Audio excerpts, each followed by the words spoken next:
Amén. Que el Señor les sea bendiciendo a todos aquellos ya que se vienen conectando a esta transmisión, ¿cierto?, de estudio bíblico online a través de la página de nuestra iglesia GESET.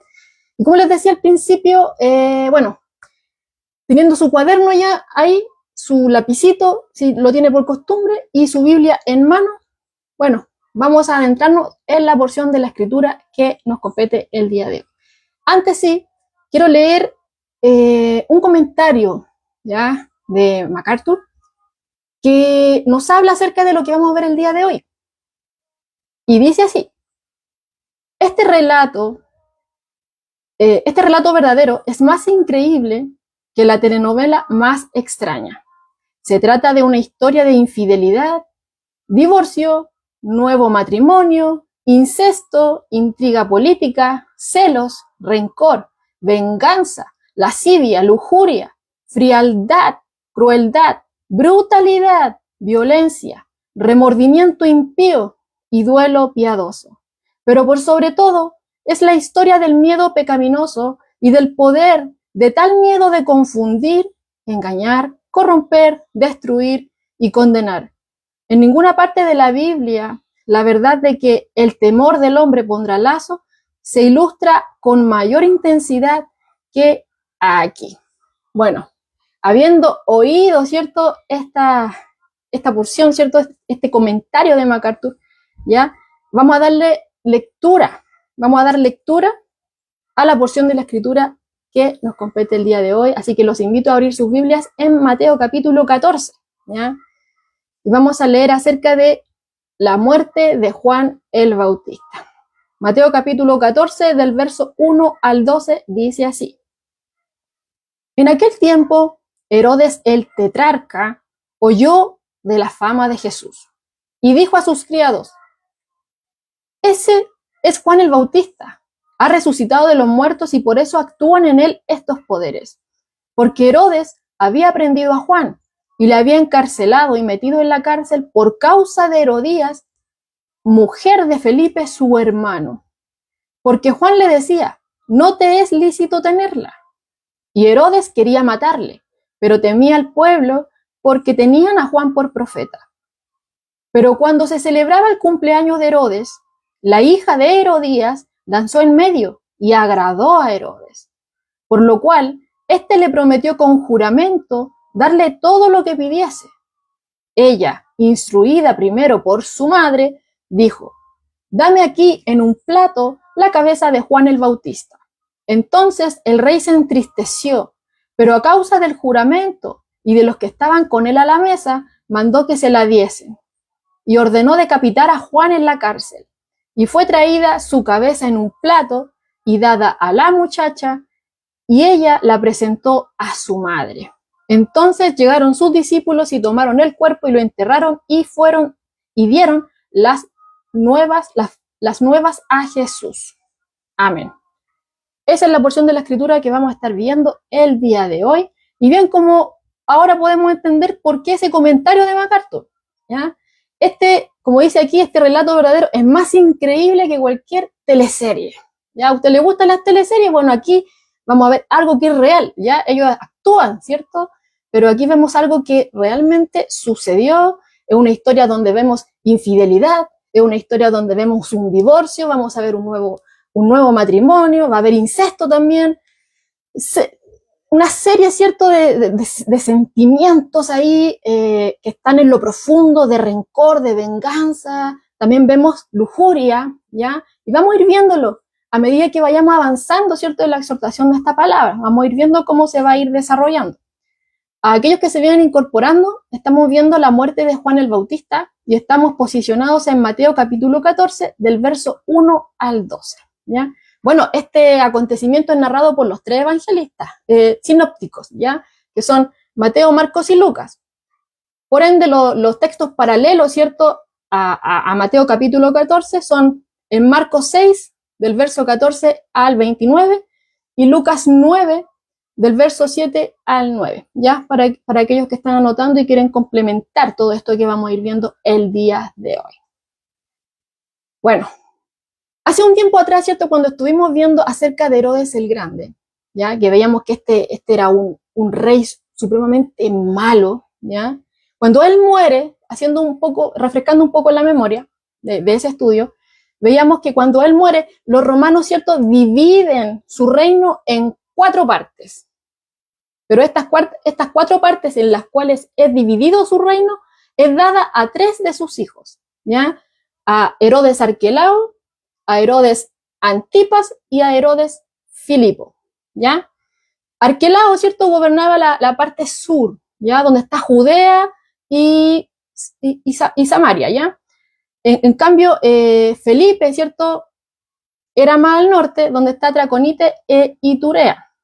Y Antipas, ¿cierto?, que al que nos vamos a referir en este texto, él estaba gobernando, ¿cierto?, tenía autoridad sobre Galilea, que estaba como más al centro. Podríamos decir así, un hermano estaba gobernando la parte del sur, otro en la norte, y este que vamos a ver el día de hoy estaba en el centro, ¿ya? En Galilea y un poquito más al costado del Jordán, aquí en Perea, ¿ya? Que era donde predicaba Juan el Bautista, por ahí, por esos alrededores, ¿ya? Bueno, hemos estado viendo los viajes de Jesús por Galilea, ¿ya? Y justamente el territorio donde gobernaba este Herodes Antipas, ¿ya? Para que los tengamos en consideración. Bueno, ellos eran tetrarcas, como le iba diciendo. Eran tetrarcas. Y ser tetrarca era ser más bajo que un rey, ¿ya? ¿Por qué? Bueno, la palabra tetrarca, si usted la busca, significa que es un gobernante de una 4ª parte. Y como les decía al principio, o sea, cuando muere Herodes el Grande, ¿ya? El padre de estos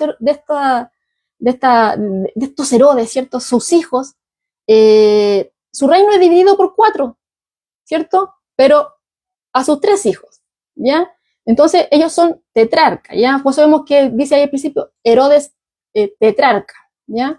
O sea, que ellos gobernaban una 4ª parte. Bueno, ahí veíamos que un hijo, según lo que estaba leyendo, tuvo una doble porción, que fue Arquelao, ¿ya? Pero después fue depuesto por los romanos y empezaron a gobernar una serie de otras personas, entre ellas, ¿cierto?, estaba Pilato, ¿ya? Pero eso sucede, bueno, después, por eso vemos a Pilato después, cuando estaba con Jesús, ¿ya? Ahí vemos un procurador romano. Sucedieron ciertas situaciones ahí y al final lo sacaron, ¿ya? Entonces, este tetrarca era gobernante de una 4ª parte, ¿cierto? Una 4ª parte que antes había sido un reino, ¿cierto?, que estaba bajo con poca influencia, ¿ya? Fuera del territorio que Roma les confiere, ¿ya? Que Roma les permite la autoridad.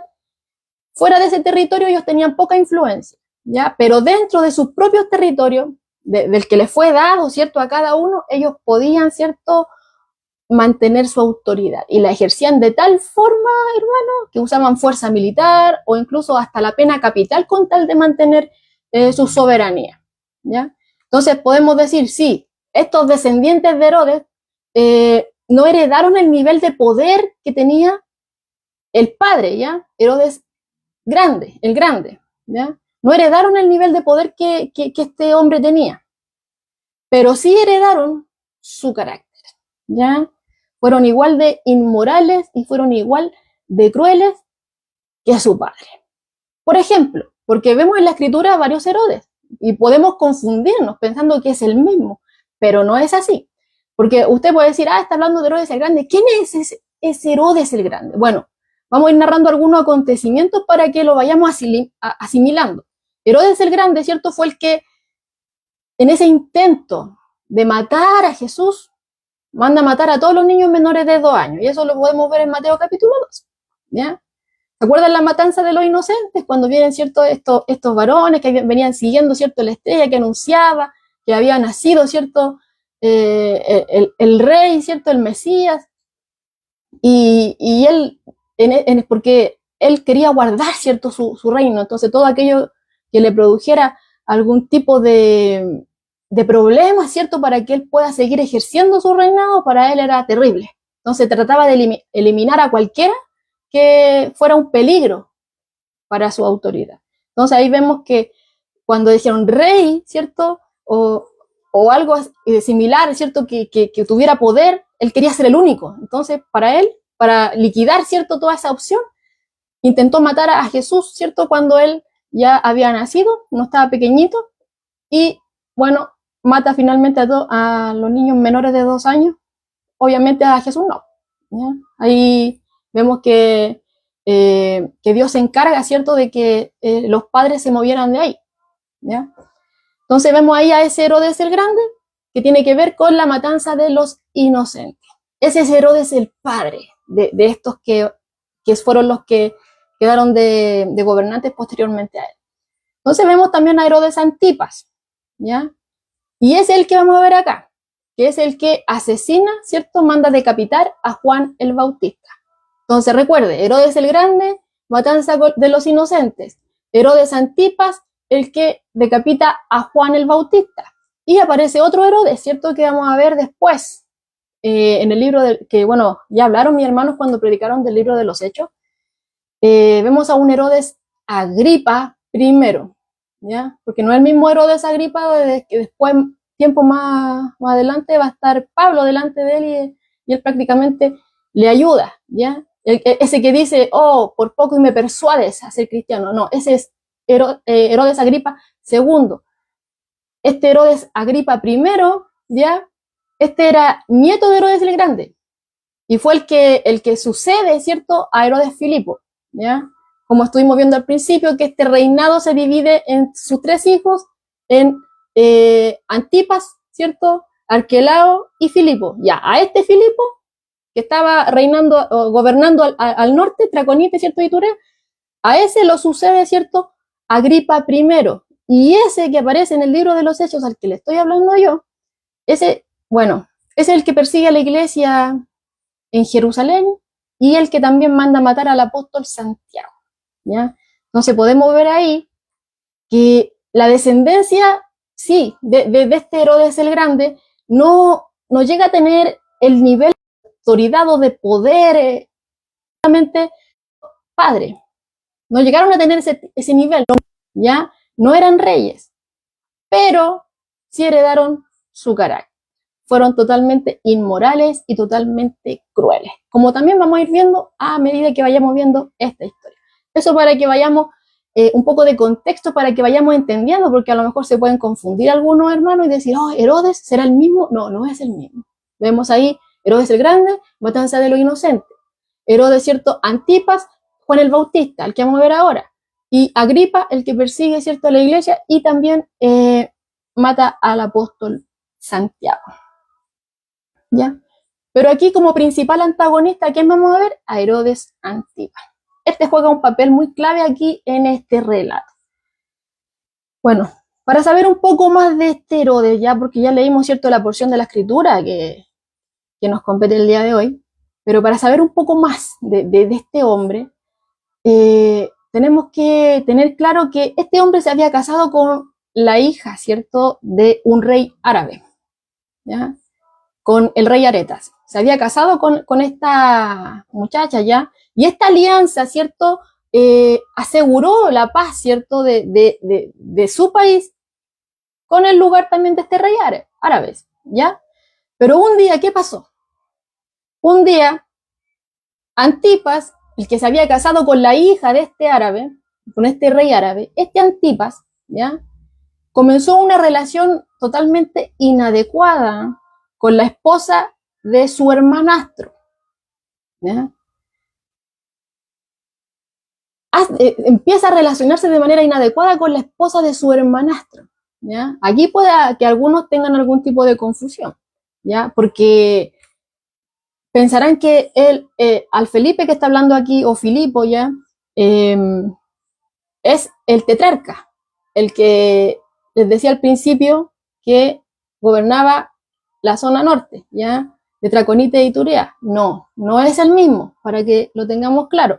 De hecho, estaba leyendo algunos comentarios, ¿cierto?, de Flavio Josefo, y hacía una clara diferencia, ¿ya? Hay un Felipe primero y un Felipe segundo, o Filipo primero y Filipo segundo, ¿ya?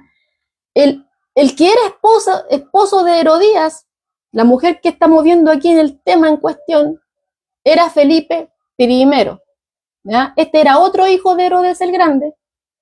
No es el tetrarca que está acá, que habíamos hablado al principio, de Traconite y Turea. No es el mismo. es otro hijo de Herodes el Grande, que tuvo con Mariamna II, ¿ya? ¿Por qué le hablo de la esposa? Porque Filipe II, también es hijo de Herodes, pero con otra mujer, con Cleopatra de Jerusalén. Ahí está la diferencia. Entonces hay un Filipo I y un Filipo II, y el que estaba casado aquí con Herodías no es el tetrarca, es otro hijo de Herodes con otra mujer, ¿ya? El tetrarca, el Filipo que yo le hablaba al principio, que recibe una porción para gobernar, ¿cierto?, del que fue reino de su padre, él se casa posteriormente, pero con la hija de Herodías, ¿ya? Eso es lo que enseña Flavio Josefo, ¿ya? Este se casa con la hija de Herodías, que también Flavio Josefo nos habla del nombre de esta niña, de esta mujer, ¿ya? Salomé se llama la hija, según Flavio Josefo, de Herodías. Entonces, el tetrarca del que yo le hablo, que gobernaba la parte norte, se casa, ¿cierto?, con Salomé. El que era esposo de Herodías era otro Filipo, el primero. Filipe I, casado con Herodías, Filipe II o Filipo II con la hija de Herodías, para que lo tengamos claro, porque puede ser causa de confusión, ¿ya? Entonces vemos ahí, volviendo, haciendo ahí este paréntesis, volvemos, ¿cierto? Entonces, este hombre se había casado, ¿cierto?, con una hija de un rey árabe, y habían tenido una alianza de paz ahí entre estos países, ¿ya? Pero posteriormente, este hombre empieza a tener esta relación que no correspondía con la esposa que era de su medio hermano, ¿ya? Entonces, no correspondía. ¿Y qué pasa con esto? Que este se separa, ¿cierto? Este hombre, este Herodes Antipas, se separa de la hija del rey árabe, del rey Aretas, se separa de ella y se casa con la que era esposa de su hermanastro, con Herodías, ¿ya? Entonces, ¿qué pasa con esto? Que este rey árabe se enfurece, ¿ya? Y empieza ahí a haber una lucha, una guerra, ¿cierto? Y, bueno, prácticamente hubiera matado a Antipas si hubiera podido, ¿ya? De no ser por el ejército romano, ¿ya? Pero se enfureció, obviamente, por lo que le había hecho a su hija, ¿ya? Pero eso no es todo, hermano, sino que vemos que este matrimonio también se complica aún más cuando uno empieza a estudiar aún más, ¿cierto?, a estos personajes, nos damos cuenta de que Herodías, escúchelo, Herodías era sobrina de este mismo Herodes Antipas, ¿ya? Porque era hija de otro hermanastro, ¿ya? Aristóbulo. Entonces vemos ahí, como decía MacArthur, esta es una historia que es mucho mejor que una teleserie, ¿ya? Aquí hay traición, aquí hay incesto, aquí hay engaño, vemos muchas cosas acá, ¿ya? Así que, bueno, vemos ahí que claramente este rey estaba enfurecido, pero no fue el único que se enfureció, no estaba el único que estaba enojado, ¿ya?, ante esta maldad que estaba llevando a cabo Herodes, sino que vemos que también el que se indignó fue Juan el Bautista, ¿ya? Bueno, hemos visto, ¿cierto?, en la Escritura, cuando hemos leído, ¿cierto?, acerca de los profetas del Antiguo Testamento, que cuando los reyes, ¿cierto?, de aquel entonces estaban mal, los profetas iban, ¿cierto?, obedeciendo a Dios, iban y reprendían a los reyes que estaban obrando mal, ¿cierto? Los reprendían, no tenían reparo en eso, obedecían únicamente a Dios. Entonces, Juan, de igual forma, Juan mete el dedo en la llaga del tetrarca, ¿cierto?, de Antipas, y le dice, no te es lícito tenerla, no te es lícito tener a esta mujer, ¿ya? Bueno, y podemos ver aquí, ¿cierto?, que algunos motivos de esta denuncia de Juan a Antipas, primero es que se casa, ¿cierto?, con la esposa de que era de su hermanastro, ¿ya? Prácticamente su hermano, tenía el mismo padre. Y bueno, eso está totalmente prohibido en la ley. Vemos, ¿cierto?, en Levítico 18 y 16 que hacer estas cosas, ¿cierto?, estar con algún pariente o algo así, era prácticamente descubrir la desnudez de. En este caso, descubrió la desnudez de su hermano, al estar con la mujer, ¿cierto?, que era de su hermano. Pero ahora se casó con ella. Y eso era otra cosa, porque si bien al hombre, ¿cierto?, se le permitía repudiar a su mujer, no era así también para la mujer, ¿ya? La mujer no podía divorciarse de su esposo así. Ella tenía, obviamente que cuando ya el esposo moría, ¿cierto?, ella quedaba viuda y ahí, ¿cierto?, podía casarse, ¿ya? Pero este no fue el caso. Aquí vemos que Filipo, ¿cierto?, estaba vivo y fue ella la que se separa de él. Y por otro lado vemos que también era su sobrina, ¿ya?, como les decía hace un momento. Y la ley prohibía casarse con cualquier pariente. Levítico 18:12. ¿Ya? Entonces veíamos ahí que estaba totalmente, como Juan le decía, no te es lícito tenerla por esposa, no te es lícito en ninguna manera. Era la mujer de tu hermano. Descubriste la desnudez de tu hermano. Esto está todo mal desde el principio, ¿ya? Y incluso es tu sobrina, o sea, empeorando las cosas. Entonces, Juan, ¿cierto?, reprende el pecado, habla en contra, ¿cierto?, del matrimonio de Herodes, y esto causó la furia de Herodes y Herodías, ¿ya? Causa la furia de ambos contra el profeta, y es por eso que vemos, ¿cierto?, cuando estábamos leyendo en este Mateo capítulo 14, cuando vemos en el versículo 5, y Herodes quería matarle, ¿ya? Producto de todo esto, que Juan, ¿cierto?, lo encaraba, iba de frente y le decía, quería matarle, pero temía al pueblo, ¿ya? Temía al pueblo. Vemos ahí, ¿cierto?, porque tenían a Juan por profeta. Entonces vemos, sí, tenía intención de matarlo. Y de hecho ambos, y vemos en el relato complementado del otro evangelista que a Herodías Juan se le puso entre ceja y ceja y ella quería matarlo a toda costa, ¿ya? Pero vemos que después Herodes, ¿cierto?, como que como sabía que Herodías quería eliminarlo, él como que trata de protegerlo, ¿ya? Entonces como que lo mete en la cárcel, bueno, temía al pueblo, pero lo mete en la cárcel, ¿ya? Y oía a Juan, como vamos a ver más adelante, ¿ya? Y no solamente temía a la gente, temía al pueblo, porque tenían a Juan por profeta, sino que también temía a Juan, ¿ya? Temía a su esposa también. Este era un hombre muy, muy miedoso, ¿ya? Pero de ese miedo que al hombre, por así decirlo. Entonces, deja a Juan en la cárcel, no lo mata, por miedo, como vemos aquí en primer lugar, a la gente, ¿ya? Entonces, vemos ahora, de acuerdo con los relatos, ¿cierto?, de Mateo 4, versículo 12, y Marcos 1, 14, vemos que el encarcelamiento de Juan ocurre poco después del bautismo del Señor, ¿ya? Y posteriormente a la tentación de Jesús en el desierto. Y hasta desde ese punto, hasta lo que estamos viendo acá en el texto bíblico, según los estudiosos, dicen que estuvo privado de libertad Juan aproximadamente más o menos un año, ¿ya?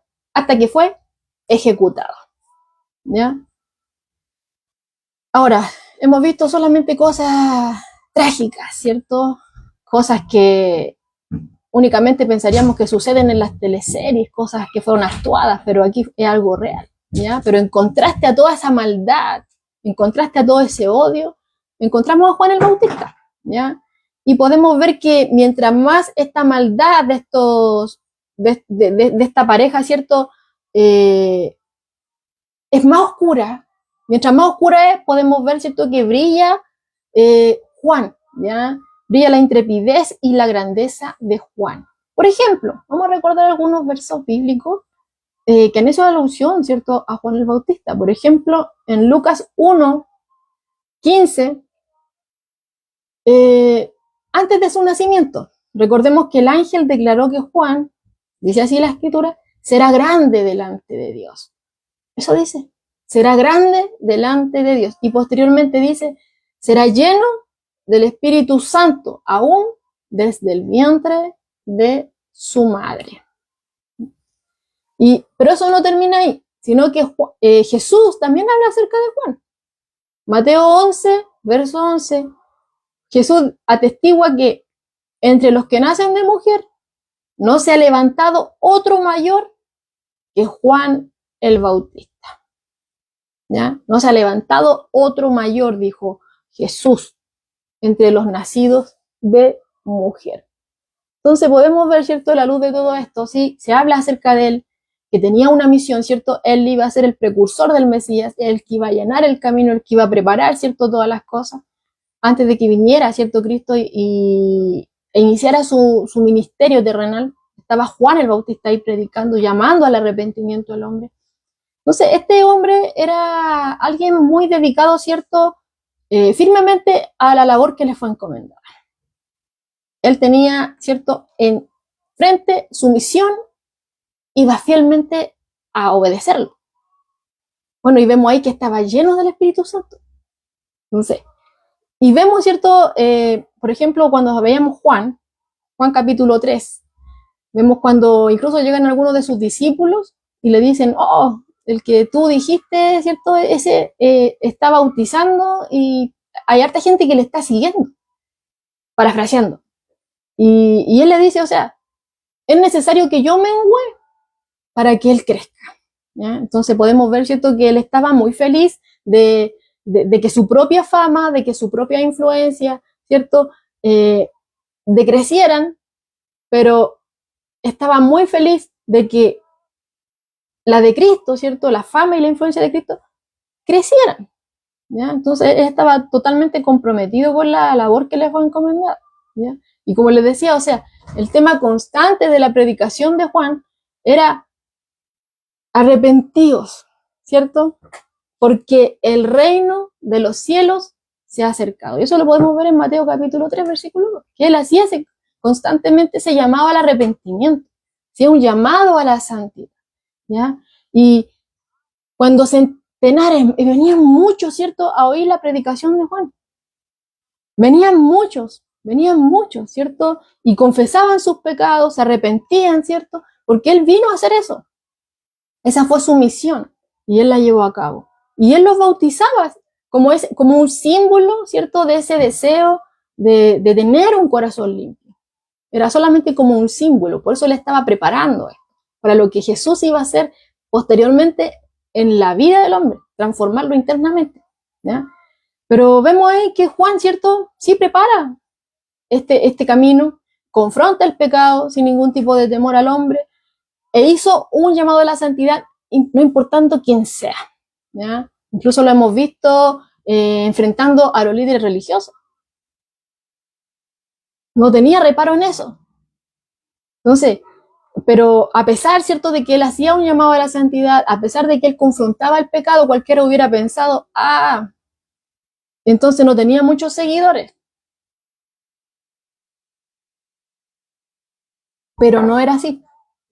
Como les decía, era asombrosamente popular. Eran muchos los que venían a él, salían de Judea, venían a él, de las regiones alrededor, venían a oír a Juan el Bautista. Y como mismo veíamos en el texto, o sea, mismo Herodes Antipas tenía miedo de matarlo. Él lo quería matar, ¿cierto? Pero tenía miedo de matarlo por el pueblo, porque lo tenían por profeta, por enviado de Dios. ¿Ya? Entonces, era muy respetado por el pueblo. Y bueno, fue totalmente audaz, ya en esta disposición de confrontar el pecado y bueno, iba de frente a quien fuera, ya. Fuera quien fuera, el rango que tuviera, la autoridad que tuviera, él no tenía reparo, él obedecía únicamente a Dios. Al único que le temía era a Dios, a aquel que tiene el poder, como decía Jesús en el estudio anterior, para, ¿cierto?, eliminar el alma, ¿cierto?, completamente. El único que tiene el poder y la autoridad para echar a alguien en el infierno, ¿ya? A Dios, porque los hombres el único daño que pueden hacer, ¿qué es? Un daño físico, pero más allá de eso no pueden hacer nada, porque incluso los mismos cuerpos que ellos dañan, dice la Escritura que van a resucitar, algunos para salvación eterna y otros para condenación eterna, como estuvimos viendo en el estudio anterior. Entonces, este Juan y este Herodes Antipas eran totalmente opuestos, como lo podemos ver, ¿ya? Este Juan no temía a los hombres, sino que al único que temía era a Dios. Por el contrario, vemos a un Herodes que temía a casi todo y a todos, menos a Dios. Menos a Dios. Temía a las multitudes, como lo podemos ver ahí mismo en la escritura, que decía que quería matar a Juan, pero no lo hizo, porque temía al pueblo, ¿ya? Temía, ¿cierto? Cuando leíamos el relato bíblico, y también lo vamos a ver más adelante, que temía a sus amistades, a sus invitados, ¿ya? De hecho, por eso es que después finalmente termina ejecutando a Juan. Temía a su mujer también. Y también la escritura nos dice que temía a Juan, como les decía hace un momento.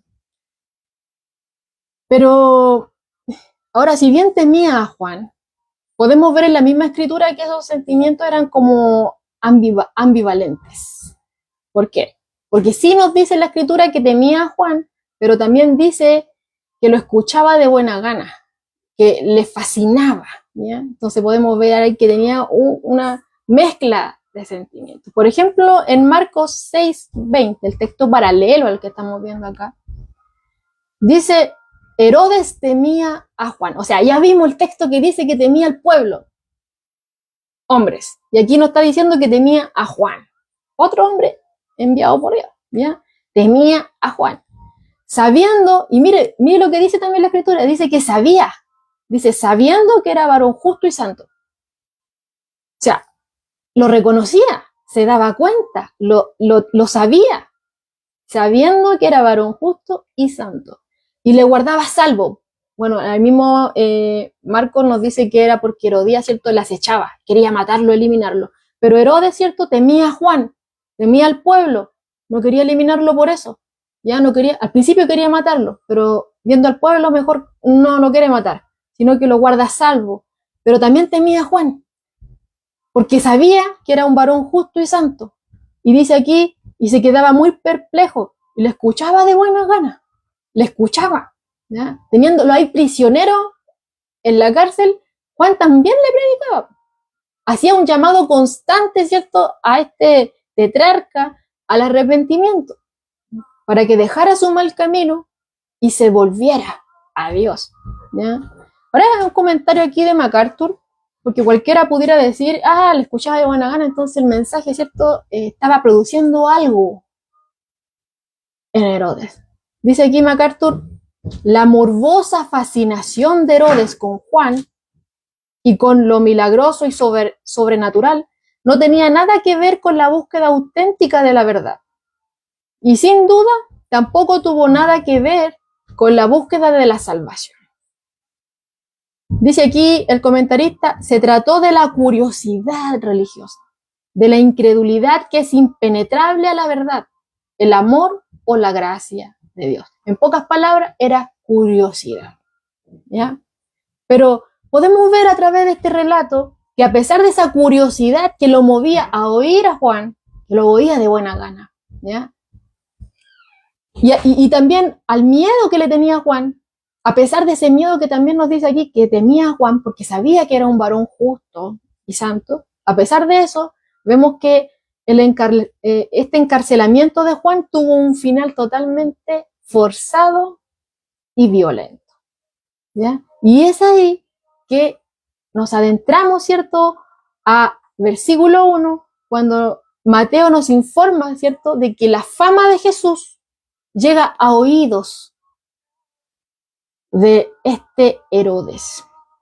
La fama de Jesús llega al palacio de este Herodes Antipas. ¿Ya? Bueno, ya se nos habló acerca de un poco, ¿cierto?, acerca de la muerte de Juan.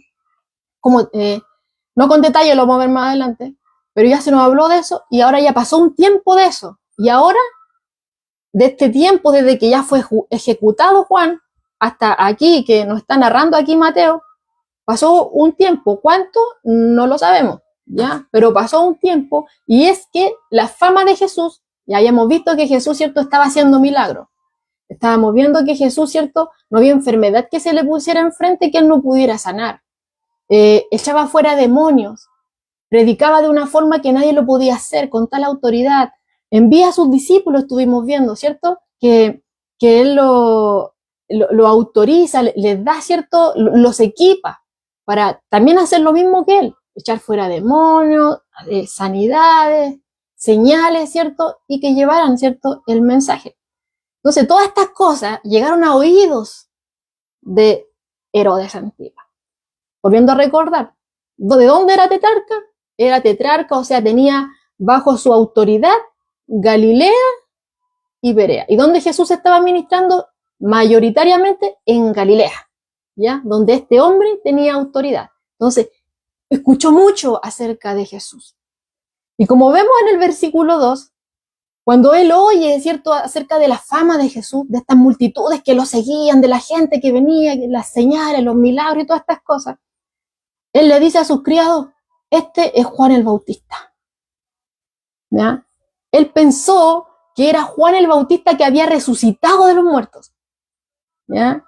Ahora, por el texto paralelo en Lucas, nos damos cuenta de que esta idea no se origina en Herodes, ¿ya?, sino que él oyó lo que decían algunos.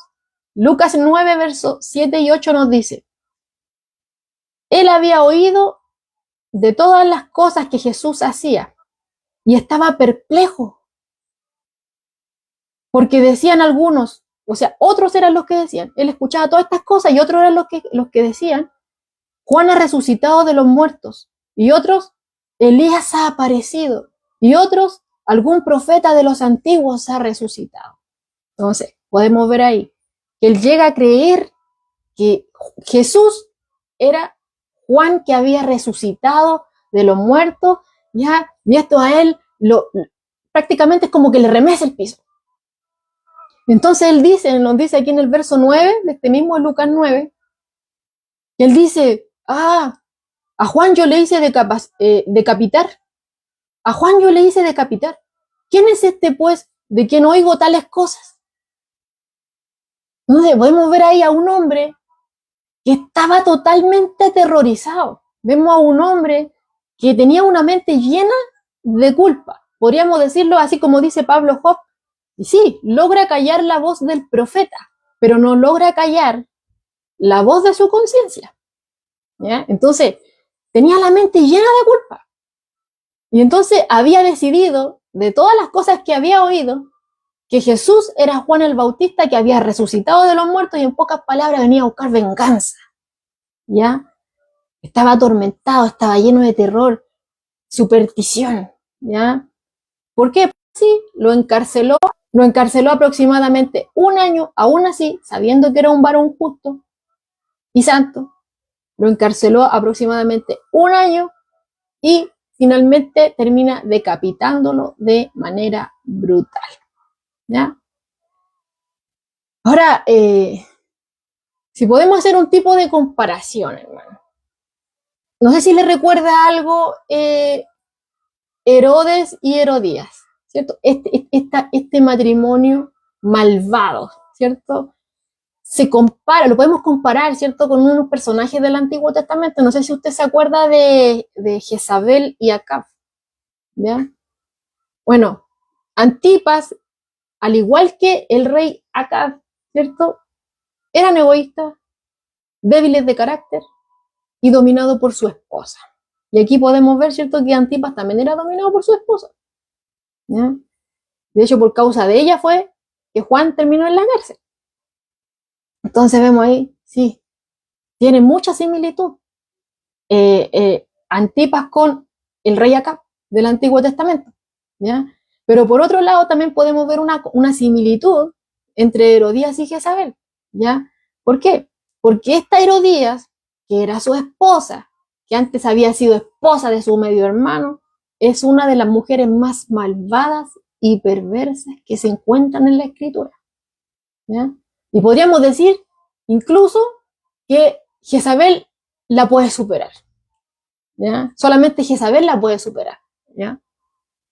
Entonces, como este hombre era débil de carácter, era un hombre que le temía al pueblo, sí, le temía a Juan, pero también temía a su esposa.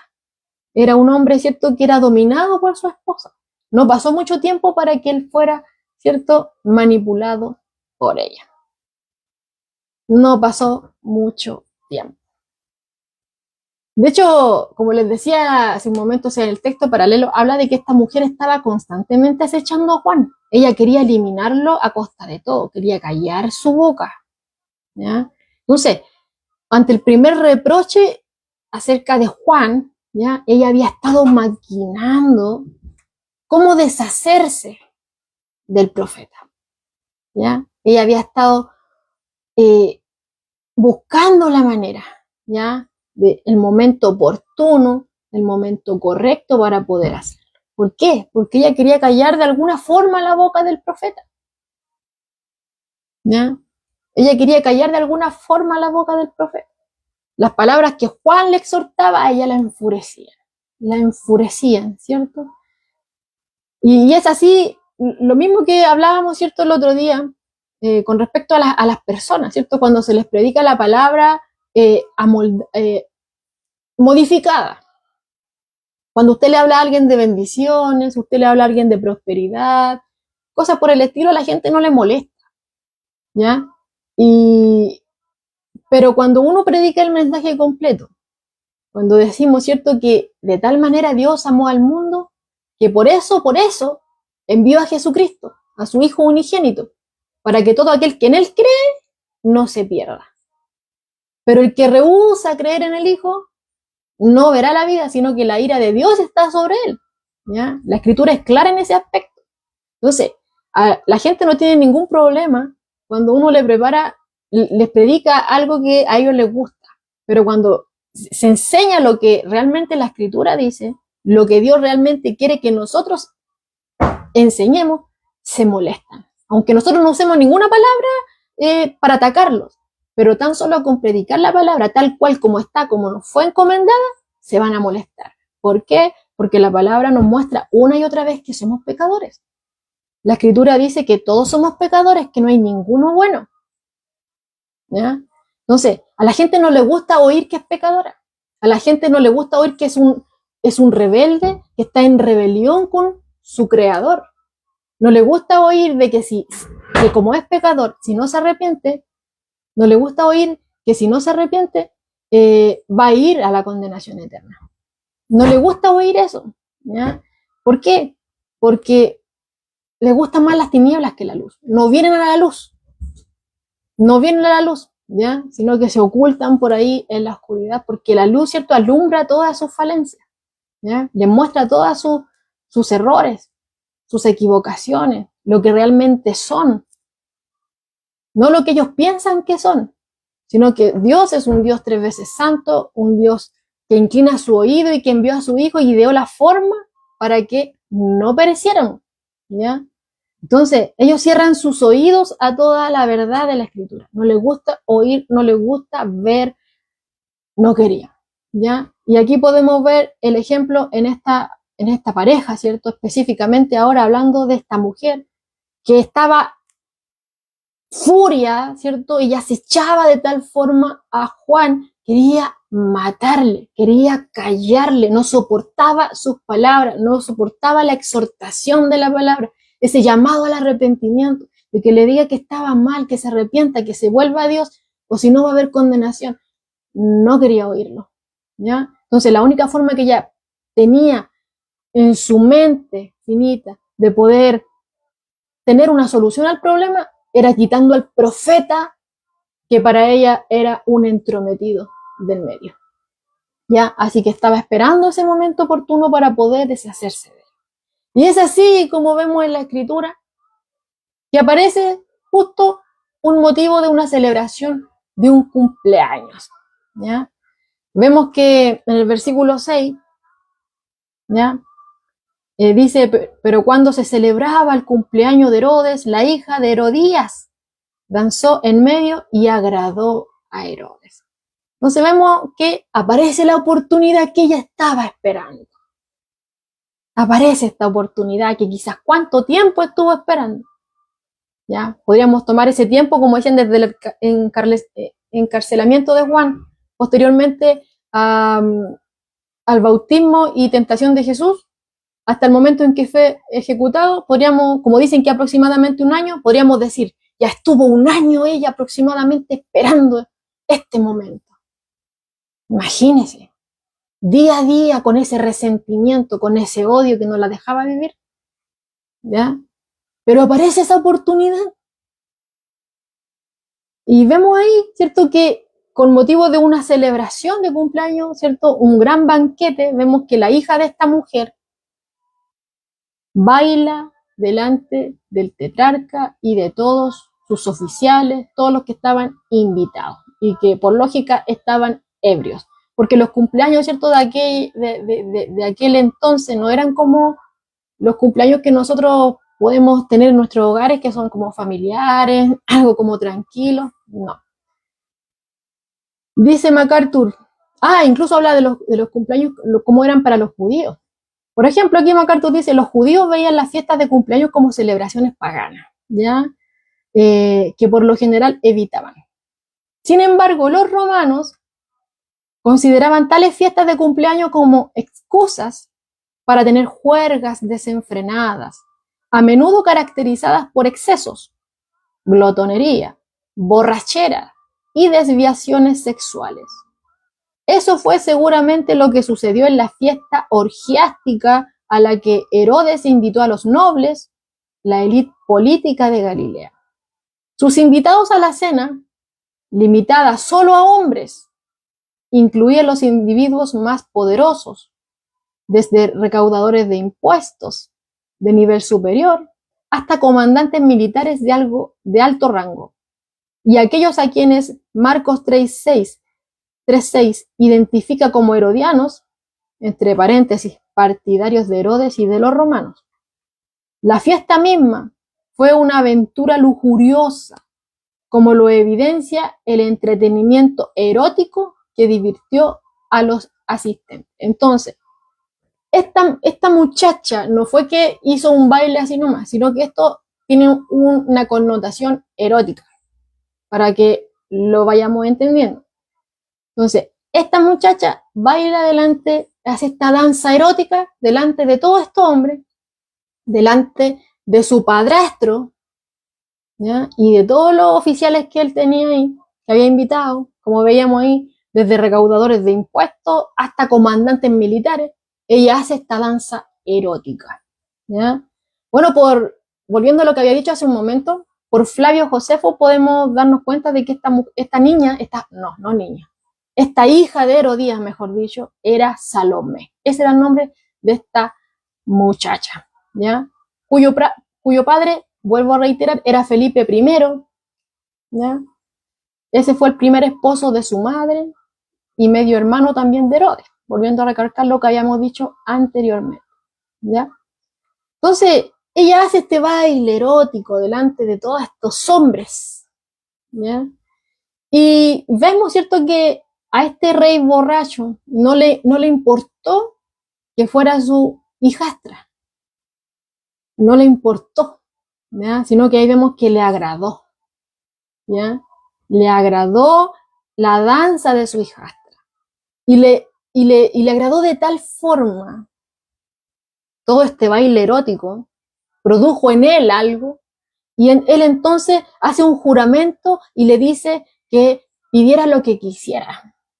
Y por Marcos 6:23 nos dice que incluso le dice que le podría dar hasta la mitad de su reino si ella lo quiere, ¿ya? Entonces, sí, esta era la oportunidad perfecta, ¿no es cierto? Que es evidente que esta provocativa, es lógico que esta danza provocativa fue planeada por su madre. Es lógico, ¿ya? Una mujer que estaba tan envuelta en la venganza, tan llena de venganza, con raíces de amargura, ¿ya? Por lógica es evidente, ¿cierto?, que esta mujer tuvo que ver en todo esto, ¿ya? ¿Por qué? Porque ella conocía a su esposo. Aquellas que estamos casadas sabemos, ¿no?, cómo son nuestros esposos, ¿cierto? Y esta mujer conocía a su esposo y conocía las situaciones y sabía, ¿cierto?, cómo obtener las cosas. Sabía lo que estaba haciendo, ¿ya? Y lo podemos ver, ¿cierto?, acá en el versículo 8, porque nos dice que ella fue instruida primero por su madre, ¿ya? Cuando Herodes, ¿cierto?, le dice que pidiera lo que quisiera, porque le agradó, ¿cierto?, este baile erótico, ella, ¿cierto?, va donde su mamá, dice aquí, instruida primero por su madre. Y entonces esta muchacha vuelve y le dice a Herodes lo que quiere. Dame aquí en un plato la cabeza de Juan el Bautista. Y el texto paralelo en Marcos 6, verso 25, nos dice que para que Herodes no cambiara de opinión, Herodías, ¿cierto?, le dice a su hijo que la pidiera ahora, antes de que cambiara de opinión. Dile ahora mismo, quiero la cabeza de Juan el Bautista en un plato ahora mismo. Antes de que quizás se le pasara la borrachera. Antes de que quizás, si se demoraba mucho, ya no iban a estar los invitados, entonces no iba a tener tanta presión. Ahora mismo. ¿Ya? O sea, ahí podemos ver, ¿cierto?, que esta mujer estaba tan llena de odio, estaba tan llena de maldad, estaba tan llena de venganza y también de inmoralidad. Herodías, que no tuvo ningún tipo de reparo, hermano, o sea, en involucrar a su propia hija. No le importó que su hija hiciera delante de todos esos hombres, ya, que eran obviamente hombres ya quizás cuánta edad tenían, no le importó que su hija bailara de manera erótica delante de ellos. No le importó. No le importó involucrarla en esta trampa para matar a un hombre, para decapitar a un hombre. No le importó. Ella lo único que quería era satisfacer esa hambre de venganza que tenía, esa sed de venganza que tenía. ¿Ya? No le importó involucrar a su hija. Y como vemos en el versículo 9, al parecer, Herodes, ¿cierto?, había desarrollado algún tipo de cierto afecto por Juan. Porque, como vemos acá, nos dice que él se entristeció ante esta petición que le hizo la muchacha, ¿ya? Quizás, sí, quizás desarrolló algún tipo de afecto o al menos, ¿cierto?, algún tipo de temor más respetuoso. Claro, como veíamos ahí que sí, temía a Juan porque sabía que era justo, un varón justo y santo. Puede haber sido por eso. Por ejemplo, aquí el comentario de Mundo Hispano dice así: ¿cómo se puede reconciliar el hecho de que Herodes quería matar a Juan y luego se entristeció? Claro, porque vemos una gran diferencia entre el versículo 5 que nos dice que lo quería matar, pero después vemos en el 9 que se entristeció. Entonces aquí nos dice el comentarista, ¿cómo podemos reconciliar esto? Dice, se explica por el hecho de que Herodes sí quería matarlo, pero el temor que le tenía al pueblo que simpatizaba con Juan y el dictado de su propia conciencia de que era un hombre justo y santo, lo frenaban. ¿Ya? Entonces podemos ver ahí que según el comentarista, claro, y son los datos que nos da el texto, temía al pueblo, no lo mató por eso, entonces ahí ya tenía un freno. Y lo otro, su propia conciencia, porque sabía que Juan era un varón justo y santo, entonces ahí también freno, ¿ya? Entonces no quería después matarlo, aunque sí quería al principio. Por otro lado, Herodías insistía en matarlo a pesar de todo, y contaba los días para realizarlo. Herodes estaba pues en un verdadero dilema, ¿ya? Entonces vemos, sí, la esposa lo estaba acechando, quería matarlo, pero vemos también lo que leíamos anteriormente, que él estaba tratando de cuidarlo, ya lo tenía en la cárcel y le oía de buena gana, no quería matarlo, ya después, ¿ya? Pero su esposa sí, entonces estaba en un dilema, ¿ya? Pero ¿cuándo ya se decide? Cuando cae en esta trampa. Dice, cuando cayó en la trampa tendida por Herodías, se entristeció porque no tenía la intención de matarlo por causa de las consideraciones anteriormente mencionadas. ¿Ya? Entonces sí, al principio quería matarlo, pero tuvo un freno, la gente y su propia conciencia. Entonces trataba de cuidarlo, ya después no, la esposa sí quería matarlo a toda costa, pero él ya después como que algo cambia en él de cierta manera. Podríamos decir ya por el miedo a la gente. También temía a Juan, nos decía la escritura. Pero podemos ver, ¿cierto?, que aún eso, sus sentimientos, por así decirlo, si es que llegó a tener algún tipo de cierto afecto por Juan, esos sentimientos no pudieron competir, ¿cierto?, con ese miedo de quedar mal delante de los que estaban ahí invitados. Estaban todos invitados, también estaba su esposa, que no le era lícita, también estaba esta muchacha, ¿cierto?, que bailó de manera erótica y él le prometió darle lo que ella pidiera, ¿ya? Entonces, el temor de quedar mal delante de todo eso, ya vemos que entonces él manda decapitar a Juan. Y es así como vemos el versículo 10 y 11 que dice que manda decapitar a Juan y fue traída su cabeza en un plato, tal cual como la muchacha lo pidió, y ella la lleva donde su madre. Y ella la lleva donde su madre. Ahora, aunque esto lo podemos ver como muy macabro, ¿cierto? Algo como súper terrible. Eso era algo muy común en aquel entonces, ¿ya? Porque aquellos que tenían ese tipo de poder, los potentados, ¿cierto?, tenían el poder sobre la vida y la muerte, sobre todo sus súbditos e incluso los prisioneros que tenían. Así que era algo como muy común en aquellos días.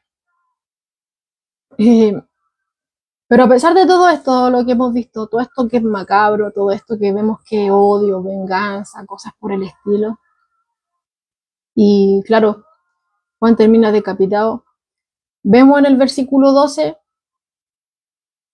que podemos decir que vemos un final hermoso para una escena que lo que hemos visto en la narración es horrible, ¿ya? Vemos que llegan los discípulos de Juan, toman el cuerpo y lo entierran, ¿ya? Ahora,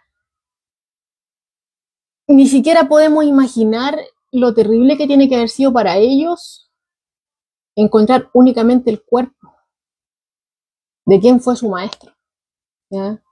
Haber tomado este cuerpo, el dolor que ellos pudieron haber sentido, el dolor que ellos pudieron haber experimentado, mientras llevaban únicamente el cuerpo, o sea, ni siquiera la cabeza, ¿ya?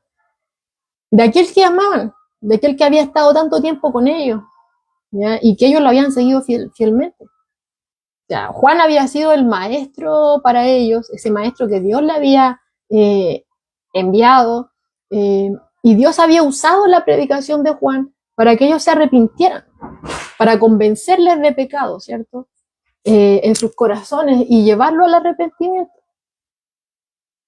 Entonces, tiene que haber sido totalmente terrible todo esto, ¿ya? Porque si bien Juan había sido su maestro y los instruyó en todo momento, también podemos recordar, hermanos, que Juan también le instruyó acerca del Cordero de Dios que quita el pecado del mundo. ¿Se acuerda de eso? En el primer capítulo de Juan, ¿ya? Del apóstol Juan, donde vemos el versículo 35 al 37, que él los dirige al Mesías. He ahí, he aquí el Cordero de Dios que quita el pecado del mundo. Él les apuntó a Cristo. Y bueno, aquí podemos ver que ellos, ¿cierto?, llevaron esta noticia a Cristo. Entonces no es de extrañar, ¿cierto?, que los discípulos de Juan fueran e informaran a Jesús de todo lo que había acontecido, ¿ya? Bueno, y le dan ahí, toman el cuerpo y entierran el cuerpo de aquel que fue su maestro. Ahora, como veíamos un poquito atrás, como se indicó antes, ¿cierto? No fue hasta la muerte de Juan el Bautista que Herodes Antipas presta atención al ministerio de Cristo. Jesús había llevado ya harto rato, ¿cierto?, ahí ministrando en Galilea, pero no fue sino hasta la muerte de Juan, ¿ya?, que él presta atención al ministerio de Jesús. Entonces, temeroso, como decía hace un momento, de que Juan hubiera regresado de entre los muertos, él nos dice Lucas 9:9 que ¿quién es este? O sea, yo decapité a Juan, entonces, ¿quién es este del que se está hablando? Y quería verlo. Trataba de verlo, quería cerciorarse, ¿ya? Ese miedo que tenía, ese terror, no podía callar su conciencia, ¿ya? Entonces, pero aunque quería ver a Jesús, Jesús no hizo ningún esfuerzo por ver a Herodes, ¿ya? Sino después cuando fue obligatorio, pero cuando podría haberlo hecho, no lo hizo, ¿ya? No hizo ningún esfuerzo por ver a Herodes. y no iba a permitir que Herodes tampoco lo viera, obviamente hasta que fuera el tiempo estipulado por el Padre, porque Jesús totalmente obedecía al Padre, ¿ya? No era el tiempo de que se viera, ¿ya? Entonces, él no hizo ningún tipo de esfuerzo por verlo, aunque como vemos acá en la narración, él quería verlo. De hecho, en cierta ocasión, que nos narra Lucas 13, verso 32, nos dice que Jesús le envió un mensaje a este rey, ¿ya? Bueno, aunque no era rey, veíamos que era un tetrarca, pero por cortesía podríamos decirlo, algunos sí lo llamaban rey, pero no era rey, vuelvo a recalcar, ¿ya? Pero cuando le informaron, ¿cierto?, de que quería matarlo, que Herodes quería matarlo a Jesús, ¿qué fue lo que le dijo Jesús? ¿Qué fue lo que le mandó a decir? Lucas 13:32 dice que Jesús le mandó a decir: id y decid a aquella zorra, he aquí, echo fuera demonios y hago curaciones hoy y mañana, y al tercer día termino mi obra. He aquí, echo fuera demonios y hago curaciones hoy y mañana, y al tercer día termino mi obra. Id y decid a aquella zorra, ¿ya?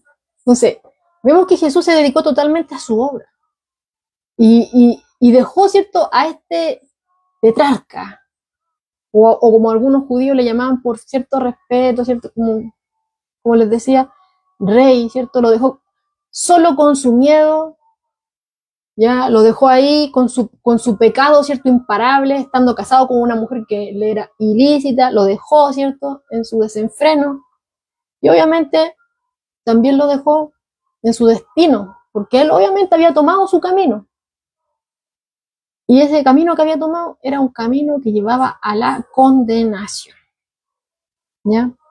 Entonces Jesús no hizo ningún tipo de esfuerzo por verlo, aunque él lo quería ver, ¿ya? Pero, como les decía, sí llegó el momento, pero ese no era el momento. Pero cuando llegó el momento, ¿cuándo fue? Fue después, tiempo después. Después del arresto de Jesús, ¿cierto? Después, cuando lo llevan, ¿cierto?, a comparecer delante del Sanedrín, después tiene que ir delante de Pilato, y Pilato, ¿cierto?, no haya ningún tipo de cosa en él, ninguna maldad, no encuentra nada malo, y lo manda, ¿cierto? Porque recordemos que Pilato estaba acá en Judea. ¿Se acuerdan que le había dicho que ahí estaba antes Arquelao, el otro hijo de Herodes? Pero después fue depuesto por los romanos y empezaron a poner una serie de gobernadores, entre las cuales estuvo Pilato. Por eso es que después nos encontramos con Pilato ahí, como les decía al principio. Entonces sí, llega a comparecer. Ahí volvió. Bueno, se me cayó la señal, pero ya volvimos. Bueno, entonces les decía que llegó el tiempo finalmente donde sí se encuentran cara a cara.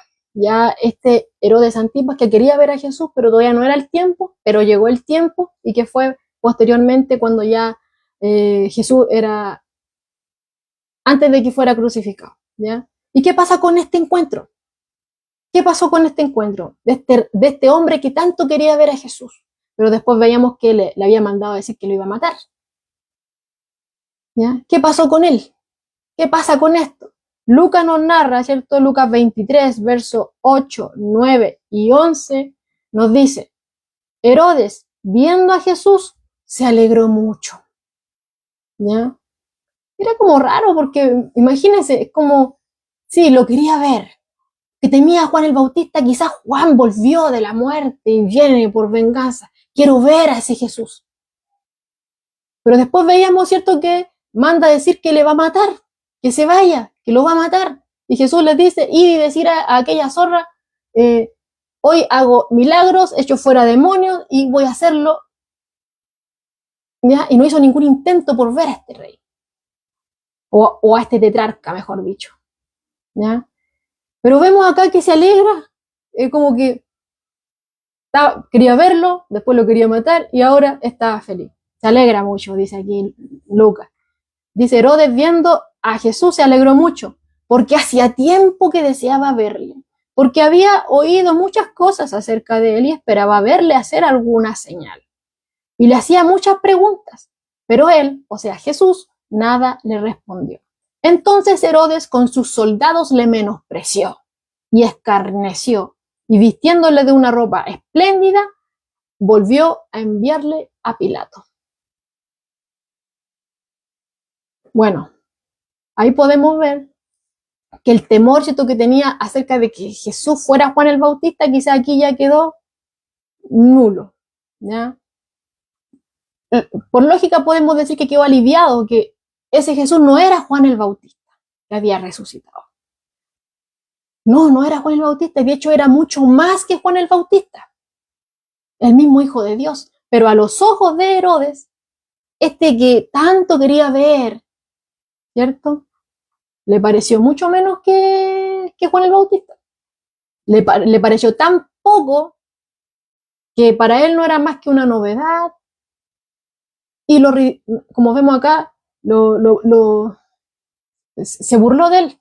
O sea, podemos ver que pasó, ¿cierto?, de este miedo que él tenía a burlarse, pasó a la burla, lo quería dejar en ridículo, ¿cierto? Lo viste, como dice ahí, con ropa espléndida, le menospreció, le escarneció y lo vuelve a Pilato, que Pilato lo había enviado a él, ¿cierto? Lo envía de vuelta, lo desecha.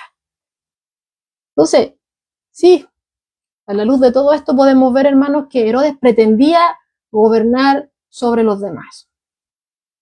Quería gobernar sobre todos los hombres, podríamos decirlo de esa forma, pero al fin y al cabo vemos a través del mismo relato bíblico que era un individuo que estaba controlado por el temor al hombre, aunque suene algo ilógico, ¿ya? Quería controlar a los demás, pero al final temía a los demás. Tenía miedo al pueblo, tenía miedo a su esposa, tenía miedo a sus invitados, a sus amigos, ¿cierto? Tenía miedo a Juan, ¿ya? Y de hecho podemos ver ahí mismo, como estuvimos viendo, que su miedo al pueblo fue lo que inicialmente frenó que él matara a Juan. Fue su miedo a Juan porque él sabía, ¿cierto?, que era un varón justo y santo, que también frena, de cierta forma, que él quisiera matarlo, ¿ya? Pero vemos que después el temor a sus amigos, el temor a sus invitados, ¿ya?, finalmente le obliga a autorizar la muerte de Juan, ¿ya? Entonces, ante todo esto, el temor no termina ahí, sino que al oír de Jesús, lo que decían acerca de Jesús, que echaba fuera demonios, que hacía esto, que aquello, que acá, que algunos decían que era Juan el Bautista, que había resucitado, causó temor en él, ansiedad, quería saber, quería ver a Jesús. Pero vemos aquí que finalmente lo ve. Cuando llega el tiempo oportuno, ¿cierto?, en el reloj divino, lo ve. ¿Y qué pasa con él? Ese temor que tenía de que fuera Juan, bueno, se esfuma, no es Juan, ¿ya? Y ese temor se transforma en burla. Ese temor se transformó en burla cuando tiene el encuentro, ¿cierto?, con el mismo Hijo del Dios vivo, ¿ya?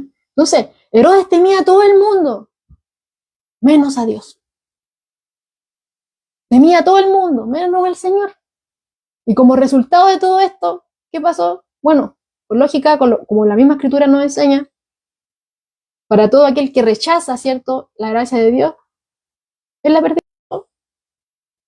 Es igual, ¿cierto?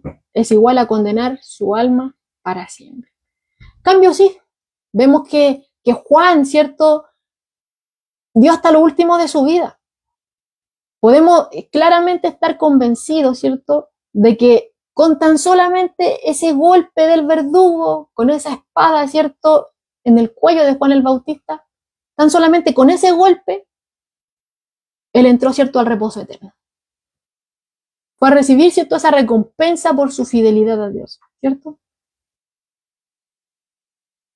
Herodes estaba sumergido en el temor, pero aquí podemos ver que aunque él lo tenía preso, la palabra de Dios no está presa. Él aún en la cárcel, Juan seguía predicando y tratando de llamar a este hombre al arrepentimiento. Incluso hasta su vida dio, ¿ya? Sí, podemos decir que Juan no solamente fue el hombre más grande y el último de los profetas del Antiguo Testamento, sino que también fue el primer mártir por Jesucristo, ¿ya? Porque recordemos que toda su vida apuntó al Mesías venidero. toda su vida apuntó a él. O sea, incluso estando en la cárcel. Recordemos que cuando Jesús estaba, ¿cierto?, ahí con sus discípulos, haciendo todas estas cosas que él hacía, estas señales, que lo apuntaban a él como el Mesías, llegan ciertos discípulos de Juan y le dicen que Juan había mandado a decirle si era él el que había de venir o tenían que esperar a otro.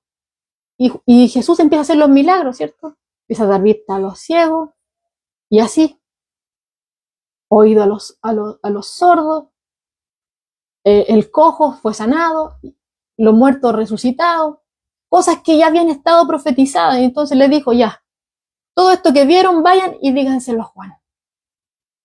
Juan seguía predicando a pesar de que estaba encarcelado, a pesar que estaba ahí con cadenas. ¿Ya? Seguía, incluso, como les decía, hasta la muerte. Él permaneció fiel a esa tarea dada por Dios, de preparar este camino al Mesías. Y él sabía, dijo, es necesario que yo mengüe para que él crezca.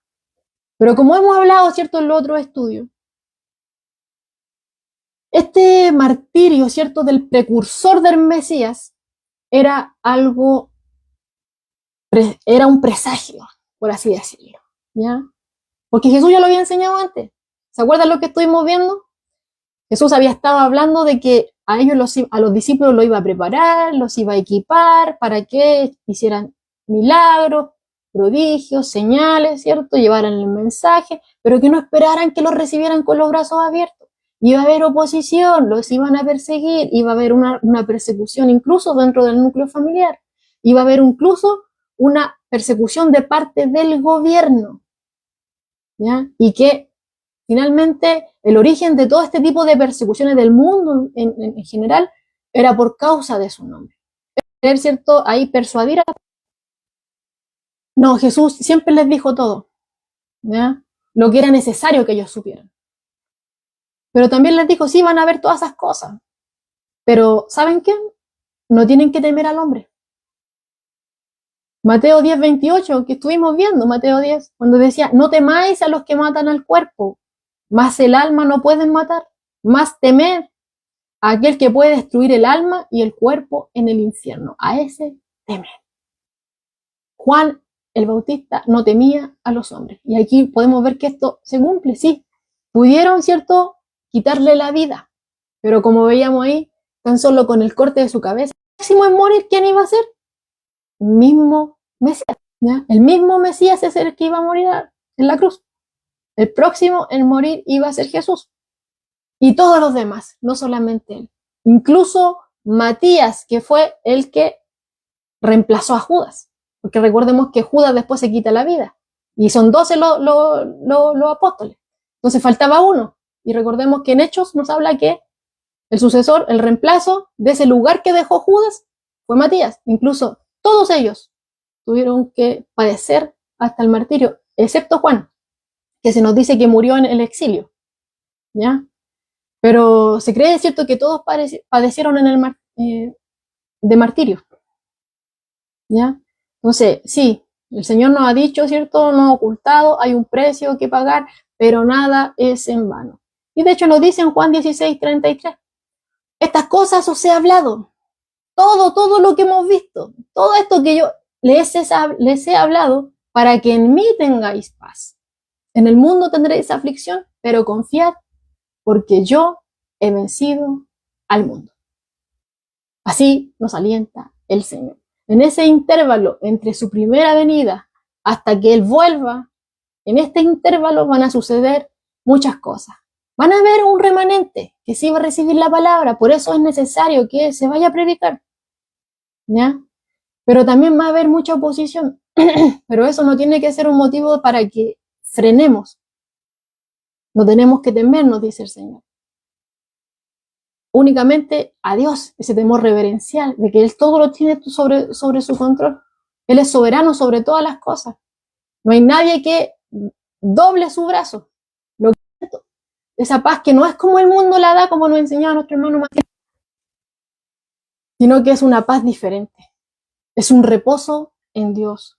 Es una confianza plena en que en Él estamos seguros. y que las aflicciones del tiempo presente no se comparan a lo que vamos a recibir cuando estemos con Él. Y no mirando únicamente el galardón, ay, que me van a dar, qué corona, como muchos andan, no, sino que realmente nuestro gran galardón es estar con Cristo por la eternidad, ¿ya? Así que si alguno de los que está acá o va a ver posteriormente este video, si no ha venido a Cristo en arrepentimiento y fe, esta es una oportunidad que Dios le está dando para que se arrepienta. Esta es una oportunidad para que no acontezca, ¿cierto? Como aquellos que hemos visto aquí en el relato bíblico que se deleitaron en la maldad. Eligieron el camino de la perversión. Sí, pueden escoger el camino, ¿ya? Pero las consecuencias que trae ese camino no las pueden escoger. Y la Escritura dice que hay un camino angosto y un camino amplio. En el camino amplio andan muchos, pero ese camino lleva a la perdición. Su eternidad está en juego y la Escritura lo dice una y otra vez. Y cada vez que venimos a la Escritura nos damos más cuenta de nuestra necesidad de Dios. Y Dios no quiere que nadie perezca. El Señor no quiere que nadie perezca, si por eso envió a su Hijo Jesucristo, para que todo aquel que en Él cree no se pierda, sino que tenga vida eterna. Porque, vuelvo a reiterar, está en juego su eternidad. Al fin y al cabo, ¿va a haber resurrección? Sí lo va a haber. Cristo resucitó y ese es un ejemplo de que así va a ser. Dios lo dijo, Dios lo va a hacer, ¿ya? La diferencia está en que algunos, los que han creído en Cristo, los que han venido a Él en arrepentimiento y fe, van a estar con Dios por la eternidad. Pero aquellos que no, que lo rechazaron así como este hombre, ¿ya? Y que a toda costa siguieron por su camino de maldad, como esta mujer también, rechazando al Hijo de Dios, rechazando a los mensajeros de Dios, tomando el camino que ellos quieren, las consecuencias no las pueden escoger y es condenación eterna. Dios no quiere que nadie perezca. Dios no los va a mandar al infierno, sino que se van solitos a ese lugar. Lo dice Juan 36. El que cree en el Hijo tiene vida eterna, pero el que rehúsa, ya se le presentó todo, se le presentó la evidencia, se le habló, pero no quiere, rehúsa creer, no verá la vida, sino que la ira de Dios está sobre él. ¿Ven? Así que no haga oídos sordos, sino que venga Cristo en arrepentimiento y fe. Que esta palabra que se exhortó el día de hoy, estos ejemplos, ¿cierto?, que se dejan en la Escritura, que son para que nosotros también prestemos oído a todo esto, nos lleven a Cristo. Amén. Y como hemos visto, o sea, este relato, si a usted le gusta las teleseries, podemos ver aquí en Mateo capítulo 14, un relato, ¿cierto?, que es mucho más increíble que esta telenovela. No es superada por ninguna, ni por la que quedó ciega, ni la que quedó muda, no, aquí podemos ver, es una historia real, ¿ya? Podemos ver infidelidad, como decía al principio, divorcio, nuevo matrimonio, incesto, intriga política, celos, rencor, venganza, lascivia, lujuria, frialdad, crueldad, brutalidad, violencia, remordimiento, duelo piadoso, pero por sobre todo miedo pecaminoso, como decía MacArthur, y del poder de tal miedo de confundir, engañar, corromper, destruir y condenar. En ninguna parte de la Biblia, la verdad de que el temor del hombre pondrá lazo se ilustra con mayor intensidad aquí.